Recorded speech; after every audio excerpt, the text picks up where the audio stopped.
Boa tarde, professor. José Muniz, canal Volei. Professor, a equipe da Chapecoense ela vem de 5 resultados negativos, mas veio hoje aqui no Carlos Amit e conseguiu sair com a vitória e colocou novamente a Chapecoense na briga no G4. Mas qual foi a estratégia da equipe da Chapecoense para sair hoje com a vitória sobre a equipe do Amazonas? Um resultado merecido que a gente produziu no jogo. Primeiro tempo mais equilibrado. O Amazonas conseguiu ter mais posse de bola. Depois do nosso gol, nós tivemos alguns momentos que a gente conseguiu transitar e ficava pouco com a posse de bola, isso no primeiro tempo. Fizemos as correções no segundo tempo, equilibramos o jogo e as entradas, as trocas também, elas deram muito resultado. Os atletas que entraram, eles contribuíram com a nossa vitória. No segundo tempo, a gente conseguiu marcar bem o adversário e jogar. Tem um jogo como a gente sempre fez, parte do campeonato, ter posse de bola, ter jogo curto, jogo longo, e conseguimos 3 gols de bolas trabalhadas e a vitória, que é importantíssimo para nós nesse momento. A gente pensa jogo a jogo, nós vamos comemorar essa vitória e pensar no próximo jogo, que é contra o Novo Horizontino. Professor, boa tarde, João Almeida do Globo Esporte Amazonas. O jogo estava marcado para acontecer à noite, né? Acabou que aconteceu agora às 3 da tarde, um clima completamente diferente do de Chapecó do que à noite aqui, foi um clima mais quente e tudo mais. Isso de alguma forma interferiu no planejamento de vocês para a partida? E até mesmo durante os 90 minutos você teve que fazer alguma mudança no time pensando nessa questão climática e na preparação física dos jogadores? É uma situação normal. A informação que a gente tem deu problema nos refletores, né? O Amazonas não tinha o que fazer, fez a mudança e a gente não pode escolher nem o clima, nem o local, porque nós temos os nossos objetivos bem claros. Da mesma forma, quando o Amazonas vai jogar lá que é frio, tem jogo à noite, é difícil para eles, o nosso país realmente viaja, desgaste, é normal. É importante que a gente se preparou bem. A nossa preocupação maior era com a qualidade do adversário. Vencer aqui é muito difícil, então a gente procurou achar a solução dentro de uma estratégia de jogo, tentando neutralizar o adversário. E quando a gente de posse de bola, que a nossa equipe ela tem uma vocação ofensiva, conseguiu fazer 3 gols aqui, que nos garantiu a nossa vitória. Professor Gilmar, boa tarde, Cássio Júnior, Ponto Globo. Queria que o senhor falasse dessa vitória, né? Eu acho que, se me falha a memória, 2 anos atrás você veio aqui com o Ituano, em uma Copa do Brasil, um adversário diferente, Princesa Solimões, você é um conhecedor aqui do futebol do Norte, mais uma vez você sai com 3 pontos, né? Assim foi pelo Ituano e agora com a Chapecoense. Vamos dizer assim, que a equipe vinha num aspecto negativo aí nos últimos jogos na competição. Eu vou pedir para fazer jogo sempre aqui, né? Um retrospecto muito bom. Eu lembro desse jogo com o Ituano, um jogo complicado, a primeira fase da Copa do Brasil, a gente venceu e passou de fase, que foi importante naquele momento para o Ituano. E agora é um momento importante para a Chapecoense. A gente vinha de 4 derrotas, um empate. Antes disso a gente tinha uma sequência muito boa na competição, e agora foi uma retomada. Normal dentro do futebol, todas as equipes elas oscilam. Agora essa rodada, por exemplo, o Paysandu foi lá e venceu do Criciúma. É um campeonato muito difícil, muito equilibrado. Provavelmente vai decidir no acesso, nas últimas ou na última rodada, e o descenso da mesma forma. O próprio Amazonas aí tem mais 9 jogos, tem um time qualificado, tem um técnico que conhece muito o futebol e tem a caminhada deles, e nós temos a nossa. Nesse momento a gente pensa no Novo Horizontino, que é o próximo adversário, jogo a jogo, para consolidar a nossa retomada do bom futebol e vitórias, que é aquilo que a gente está procurando. Ederson, Condá FM, equipe nota 10. Gilmar, você normalmente fala sobre merecimento. O segundo tempo foi o resultado disso. Criou mais, jogou mais e venceu. O porquê da diferença tão grande entre os 2 períodos no jogo de hoje?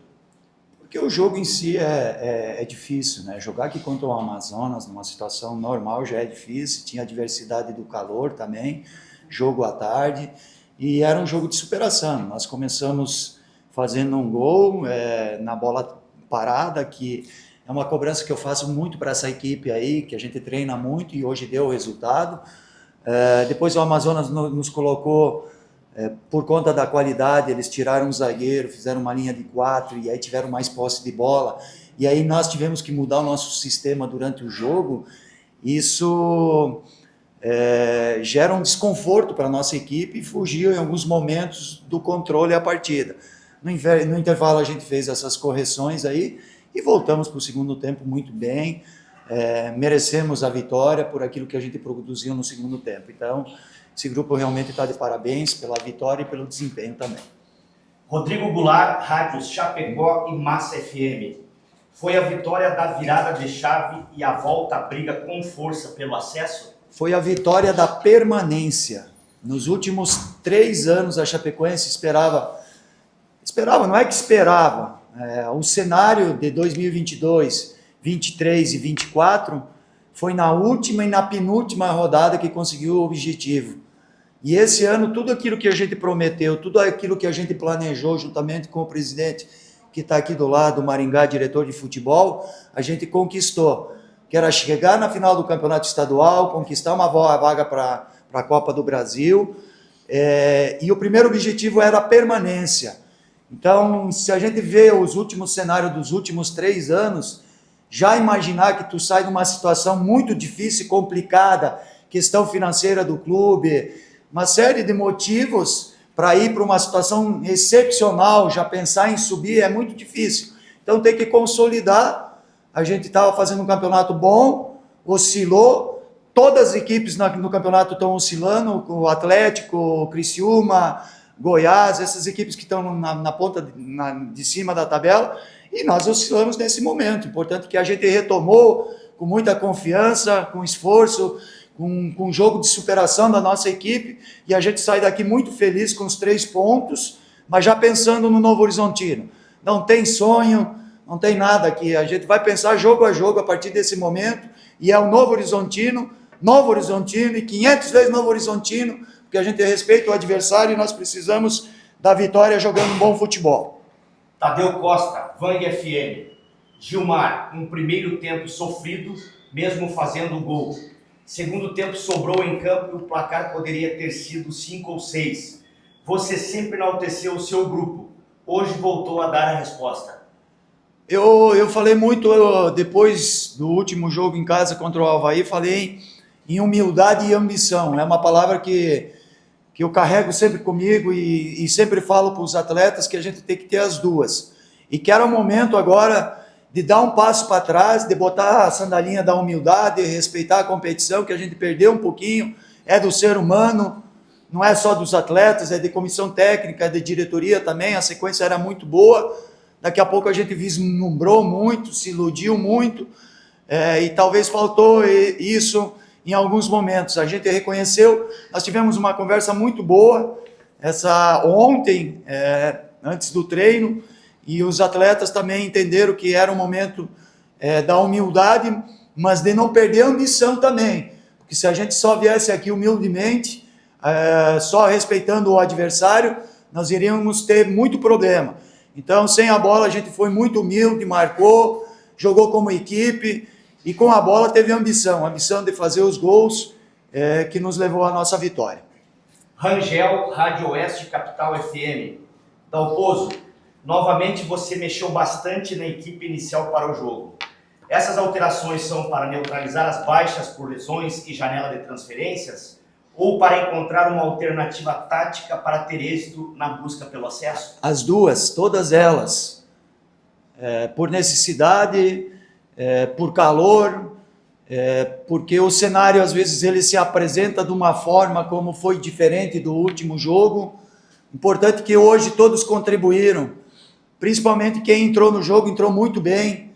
O Everton, o Márcio, o Ítalo, que tem entrado bem, o Perotti, Pedro, e uma partida excepcional do menino da base, o David, um jogador que a gente está acompanhando desde o começo do ano.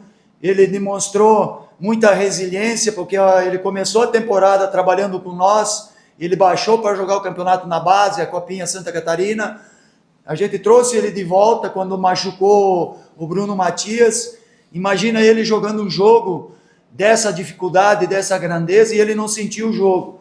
Então, além dos objetivos que nós conquistamos hoje, que faltando 9 rodadas, a gente já conseguiu o primeiro objetivo, que era os 44 pontos, a gente já está fazendo um planejamento para a próxima temporada, independente aonde a gente estiver, em qual patamar a gente estiver, esse cuidado a gente já está fazendo de uma forma mais acelerada do que o ano passado, porque os últimos 3 anos a gente sempre esperou na última rodada, porque a gente tinha o risco de cair para a Série C. Então, como já tem a Série C, Série B garantida ano que vem com essa pontuação Copa do Brasil, a gente está olhando para a base e dando a oportunidade para esses jogadores. E o David foi muito bem e para mim não surpreende, porque é um menino muito bom e quem ganha é a Chapecoense com o resultado e revelando os meninos da base. Eduardo Florão, NDTV Record. Dalpozo, gostaria que você falasse sobre o gol do Everton, jogador que já foi responsável direto por perda de pontos do time contra o Atlético Paranaense, mas que hoje dá a volta por cima e faz um gol importante, em um momento em que o jogo estava difícil e já na reta final. Qual o seu sentimento e do elenco por mais essa volta por cima? Um sentimento de felicidade, porque eu não desisto de jogador nunca. Por exemplo, o Mailton, eu lembro do jogo contra o Goiás, ele fez uma falta e ele fez um pênalti e ele foi crucificado por muita gente. E o técnico tem que bater no peito e acreditar nesses atletas, porque em algum momento eles vão dar a resposta. Então, o Mailton, naquele momento, ele deu a resposta e hoje ele está no São Paulo. E o Everton, ele teve a resiliência, é um jogador que ainda não tinha disputado essa competição. As competições que ele disputava, que era a Série D, Campeonato Estadual, é diferente. É um nível de exigência um pouquinho maior. E eu falo tranquilamente que o Everton é um cavalo mal domado. A gente está domando, ele tem muita potência, tem muita força. E aos poucos a gente vai domando ele, colocando essa qualidade, finalização, bom passe, porque ele tendo força, dentro do modelo de jogo, ele chega no ataque com facilidade e ele é um monstro defensivamente, tem bola parada, só que o tempo vai dando essa doma para esse jogador. E hoje ele deu a resposta e eu tinha convicção que em algum momento ele ia dar essa resposta. Ele, mais do que nunca, é merecedor, porque eu sei o quanto ele se dedica, como outros atletas. Então o sentimento é de felicidade, como todo o grupo abraça e comemora junto, porque sabe das dificuldades que a gente tem como atleta, como técnico, e foi uma resiliência dele e de todos nós.